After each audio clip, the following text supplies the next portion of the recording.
Hello दोस्तों, स्वागत है एक बार फिर से आपका अपना YouTube channel Madhav NCERT classes में। तो दोस्तों इस वीडियो में हम लोग बात करने वाले हैं क्लास 10th मैट्रिक परीक्षा 2022 में देने वाले बोर्ड उन सभी स्टूडेंट के लिए ये जो वीडियो है काफ़ी इंपॉर्टेंट बनने वाला है।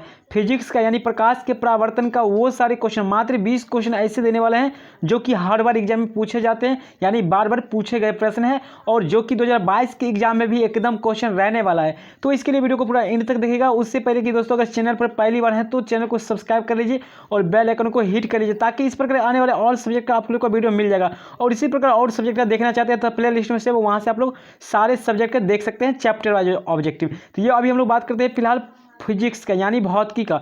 तो प्रकाश के परावर्तन चैप्टर रिफ्लेक्शन ऑफ लाइट का। तो दोस्तों यहाँ पे पहले क्वेश्चन आप लोग पढ़ रहे होंगे कि दर्पण सूत्र है, क्या है दर्पण सूत्र। यहाँ पे हो जाएगा आंसर हो जाएगा आपका डी हो जाएगा 1/v + 1/u बराबर 1/f हो जाएगा। जहाँ पर भी क्या है प्रतिबिंब, ठीक है, प्रतिबिंब की दूरी है। यू क्या है, यू जो है वस्तु की दूरी है और एफ क्या है फोकस दूरी है। एकदम ध्यान रखिएगा, यू क्या एफ क्या है फोकस दूरी है, भी प्रतिबिंब की दूरी और यू जो है वस्तु की दूरी है। आई होप आप लोग समझ गए होंगे। आगे बढ़ लेते हैं सेकंड क्वेश्चन। सेकंड क्वेश्चन है किस दर्पण में केवल आभासी प्रतिबिंब बनता है। एकदम क्वेश्चन इंपॉर्टेंट है, एकदम क्वेश्चन रहेगा तो यहीं से कौन रहेगा, काफ़ी इंपॉर्टेंट है कि किस दर्पण में केवल आभासी प्रतिबिंब बनता है। तो ध्यान रखिएगा, आभासी का ही दूसरा नाम क्या होता है तो काल्पनिक होता है, जिसको पर्दे पर नहीं प्राप्त किया जा सकता है। ठीक है, काल्पनिक प्रतिबिंब अर्थात ये सीधा होता है और इसको पर्दे पर प्राप्त नहीं किया जा सकता है। आभासी प्रतिबिंब का ही दूसरा नाम है। तो किस दर्पण में केवल आभासी बनता है तो समतल तथा उत्तल में। राइट आंसर यहाँ पर डी जो हो जाएगा एकदम करेक्ट हो जाएगा, बिल्कुल करेक्ट हो जाएगा। ठीक है, चलिए आगे बढ़ते हैं 3 नंबर क्वेश्चन। समतल दर्पण में प्रतिबिंब की प्रकृति क्या होती है। एकदम ध्यान रखिएगा, समतल दर्पण में प्रतिबिंब की प्रकृति कैसी होती है तो आभासी होती है और काल्पनिक ये होते हैं, अर्थात सीधा आभासी तथा बराबर यानी सीधा होता है। आभासी का ही दूसरा नाम क्या है ध्यान रखिएगा काल्पनिक होता है। ठीक है, वर्चुअल इमेज होता है। जो भी इंग्लिश मीडियम से होंगे उसके लिए भी काफ़ी ये इंपॉर्टेंट क्वेश्चन है। चलिए आगे बढ़ते हैं 4 नंबर क्वेश्चन।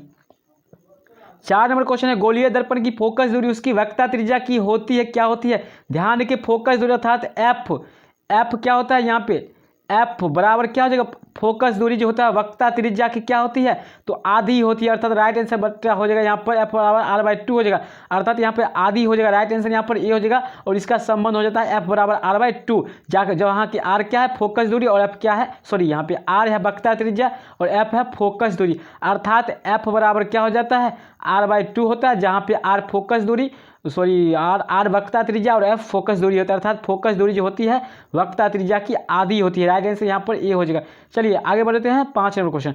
प्रकाश तरंग का उदाहरण है, एकदम ध्यान रखिएगा प्रकाश तरंग उदाहरण है किसका उदाहरण है तो विद्युत चुंबकीय तरंग का। राइट आंसर यहाँ पर ऑप्शन नंबर बी हो जाएगा। ध्यान रखिएगा प्रकाश तरंग जो है एक अनुप्रस्थ तरंग है। एकदम क्वेश्चन यही 2 में बात रहता है। ठीक है, यहाँ पे कभी रहेगा या प्रकाश विद्युत चुंबकीय तरंग है तो कभी रहेगा अनुप्रस्थ तरंग है। तो ध्यान रखिएगा प्रकाश जो है सीधी रेखा में भी गमन करती है, एकदम ध्यान रखिएगा सीधी रेखा में गमन करती है और क्या होता है ये विद्युत चुंबकीय तरंग है, ये एक अनुप्रस्थ तरंग है। राइट आंसर यहाँ पर जो बी ऑप्शन है बिल्कुल करेक्ट है। चलिए आगे बढ़ते हैं 6 नंबर क्वेश्चन। प्रकाश के परावर्तन के कितने नियम है, एकदम कंसेप्ट के साथ समझा रहे हैं, एकदम ध्यान से देखिएगा। प्रकाश के परावर्तन के कितने नियम है तो ध्यान रखिएगा। देखिए कितना बार क्वेश्चन काफी बार पूछा जा चुका है, बहुत बार क्वेश्चन पूछा जा चुका है।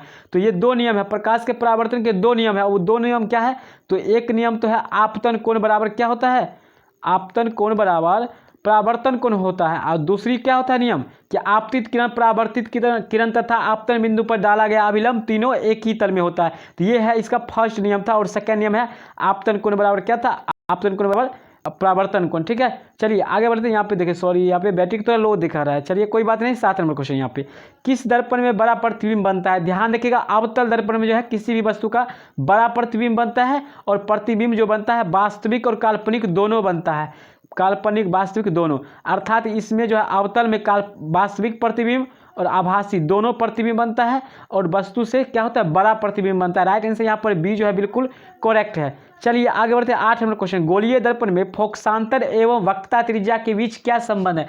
तो हम लोग पीछे भी पढ़ चुके हैं, देख चुके हैं कि गोलीय दर्पण में फोकसांतर जिसका मतलब होता है फोकस दूरी ही, ठीक है, फोकसांतर को भी फोकस दूरी ही कहते हैं। ठीक है, तो फोकस दूरी होता है एवं वक्रता त्रिज्या के बीच क्या संबंध है? तो एफ बराबर क्या पढ़े थे? r/2, अर्थात ऑप्शन नंबर सी हो जाएगा बिल्कुल सही। चलिए आगे बढ़ते हैं 9 नंबर क्वेश्चन। चलिए 9 नंबर क्वेश्चन क्या है? समतल दर्पण द्वारा बना प्रतिबिंब होता है कैसा होता है?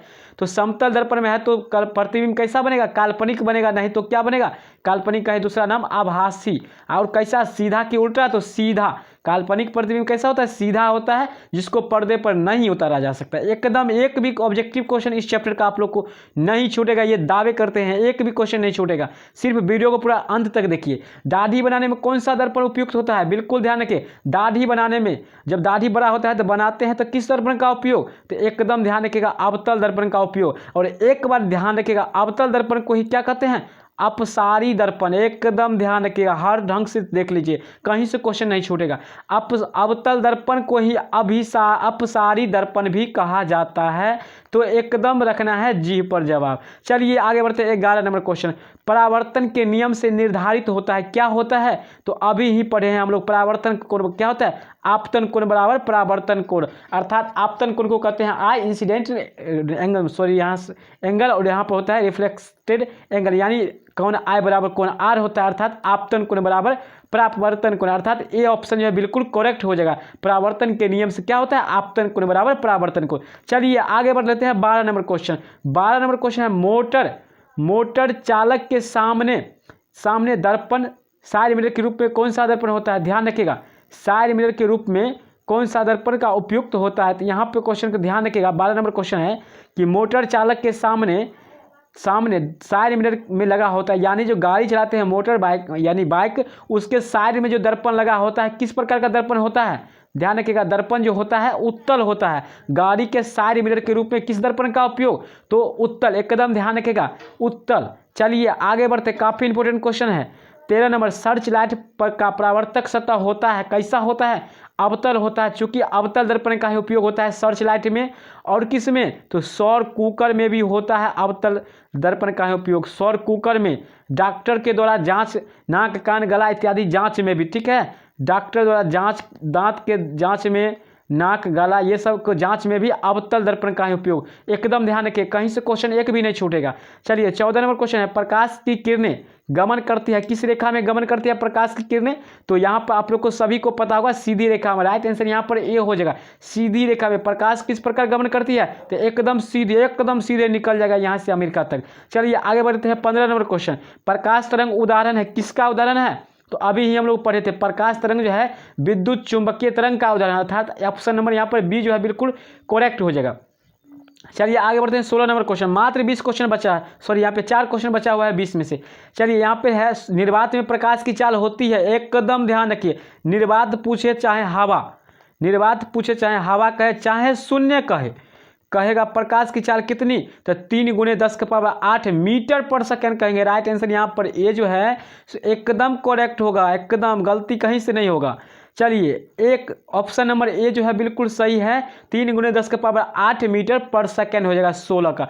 17 नंबर क्वेश्चन बात करते हैं, जो कन्फ्यूज वाले क्वेश्चन है 17 नंबर, एकदम क्वेश्चन यहाँ से पूछा भी जाएगा, तो एकदम ध्यान रखिएगा। काल्पनिक प्रतिबिंब हमेशा क्या होता है? सीधा, औधा, उल्टा, तिरछा होता है। देखिए औधा कहता है जाओ बेदा, तो काल्पनिक प्रतिबिंब कैसा बनता है? तो सीधा बनता है हमेशा, ऑप्शन नंबर ए हो जाएगा। और काल्पनिक आभासी प्रतिबिंब कैसा बनता है? आप लोग कमेंट करेगा, अगर आप लोग जानते हैं आभासी प्रतिबिंब सीधा के उल्टा होता है तो कमेंट करेगा। काल्पनिक प्रतिबिंब तो बनता है सीधा, आभासी कैसा प्रतिबिंब बनेगा आभासी में? तो ध्यान रखिएगा क्या बनेगा, आप लोग कमेंट करिएगा। चलिए 18 नंबर क्वेश्चन है, किसी वस्तु का आवर्धित काल्पनिक प्रतिबिंब बनता है।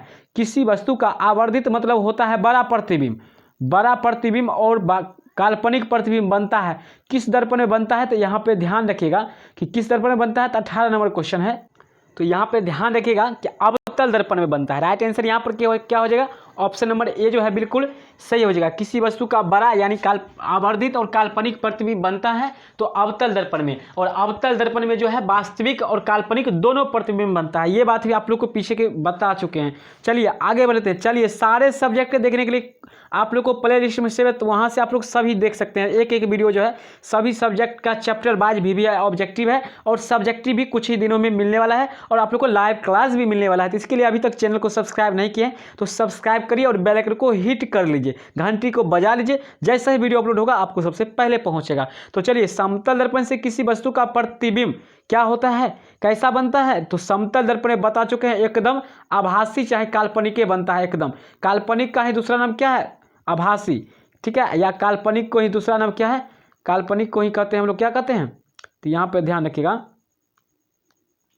काल्पनिक को वही कहते हैं यहाँ पे काल्पनिक प्रतिबिंब को। ठीक है, काल्पनिक को ही कहते हैं आभासी प्रतिबिंब। तो दोस्तों ये वीडियो आपको कैसा लगा? वीडियो पसंद आया होगा तो लाइक कर दीजिएगा, चैनल को सब्सक्राइब कर लीजिएगा और इस वीडियो को काफ़ी ज़्यादा से ज़्यादा शेयर करेगा। तो मिलते हैं अगले वीडियो में, तब तक के लिए धन्यवाद।